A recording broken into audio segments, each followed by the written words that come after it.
What's up, everybody? Hope you're hanging in there, staying after it. Here is Wednesday's single dumbbell kettlebell track. So we're using the same warm-up, 20 seconds on, 10 seconds off, 3 times through. Remember that we're doing jumping jacks, then high knee squeezes, lunge to perfect stretch, alternating legs, arm circles, 10 and 10. And then alternating shoulder taps from a push-up position. Feel free to sub in some different movements here if you need to. All right, start to get a little bit bored with those. Feel free to plug in something similar, all right, and keep it on that 20 on and 10 off interval. So we have a core-based strength progression for today. We're moving away from the tempo-based reps. We're gonna return to those tomorrow. So this is every 2 minutes for 5 rounds. Essentially, you're gonna be working for 90 seconds, and then you'll rest for 30 seconds 5 times through. All right, so we're gonna be going 30 seconds in a Superman position. Superman position being hollow body, belly to the floor from here, emphasizing staying tight, lifting my quads high off the ground, squeezing the butt, tightening the belly, and then being here or reaching for a little bit longer, slightly tougher range of motion, all right? Make sure that you are using a variation that allows you to get 30 seconds. Hollow body hold, we do these in class all the time. Remember, your point of emphasis is to push that low back super flush to the ground, all right? So those hollow body positions, being from least difficult to most difficult. The least difficult is to be here. Limbs aren't extended, but I am driving down with my lower back into the ground. The further I get from my center line with my limbs, the harder this becomes with my full position being here, all right? I'm making sure that there's zero space between my lower back and the floor. I am really pushing that thing down. Then we have sit-throughs. So the sit-throughs, guys, are a little bit different range of motion, kind of back to the wrestling days here. So the sit-through is kind of like the grasshopper, but it takes the range of motion even a step further. So I'm gonna go push-up position, I'm gonna sit out, and then the hips are gonna sit all the way through. So here's what this sit-through looks like. Hip out, and then I'm gonna bring the hip all the way through. Boom, hip out, sit all the way through. Hip out, sit all the way through. To modify this, right, you may not be able to get that hip all the way through. That's okay. You can bring the hip as far as you possibly can, right? So a kind of half sit through would look like this, where I'm gonna step out and then bring the knee. Maybe this is as far as I can get. Step out, bring the knee. This is as far as I can get, all right? What we can also do is just alternating knee taps. All right, so I'm still working the same cross-body style range of motion, but from the push-up position, I'm gonna tap the opposite knee. Here's what this would look like, good?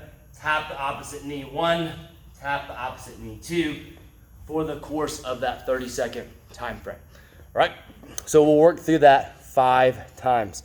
If you find you're really struggling, go ahead and bring it down to like 20 seconds of each one to make sure you get adequate rest to maintain your quality. So we have a workout that's an interval-based piece. We're gonna go 2 minutes on, 2 minutes off for 6 rounds, all right? Your goal is to always pick up where you left off at the previous round, all right? So we're gonna be going 15 dumbbell or kettlebell high pulls. So with the kettlebell, if you can go from the ground, fantastic. If you need to go from the tuck, that's okay too. So your range of motion being here, high pull, driving the hips through, high pull, and make sure that elbows are coming slightly higher than the wrist, and then I'm always going shoulders back in that range of motion, right? So from the tuck with my kettlebell, it would look like this. High pull 1, high pull 2, right? I'm emphasizing abs down and tight, never pulling into a lean back position. Now, with a dumbbell, you can do the exact same thing, all right? Feels a little bit different, but you get the same stimulus. I'm gonna grab the dumbbell like this, okay? And then I'm gonna work the same range of motion reaching up, down, and then high pull up. Down, high pull up. You will not touch the ground with a dumbbell.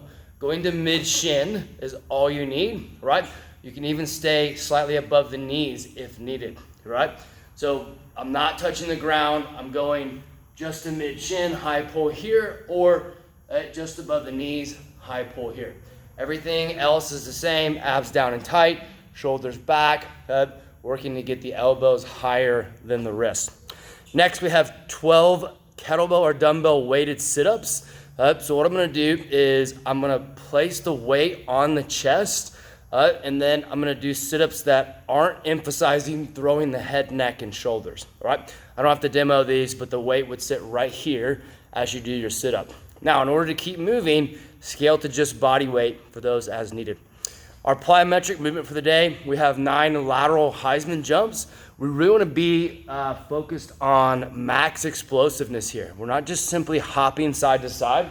So this lateral Heisman jump looks like this, where I'm going to jump laterally, but I'm going to bring the inside knee up and hold, okay? I'm in that Heisman position holding here. I'm going to jump, I'm going to jump, I'm going to jump, I'm going to jump, I'm going to jump. My goal is to be explosive and to change directions quickly, all right? My goal is to be explosive and to change directions quickly. So here's likely what I'm gonna be doing at full speed during the workout, okay? So I'm gonna be knee, drive, drive, drive, drive, really trying to cover that lateral ground, all right? Now, if impact's not your thing, okay, just stay low to the floor, right? You can still do these going drive the knee up, drive the knee up, drive the knee up. Less impact, okay, still getting the same range of motion. Cool? So 2 minutes on, 2 minutes off, 6 rounds, pick up where you left off. Hope you guys are enjoying these at-home workouts. Please let me know if you have feedback or questions. See y'all.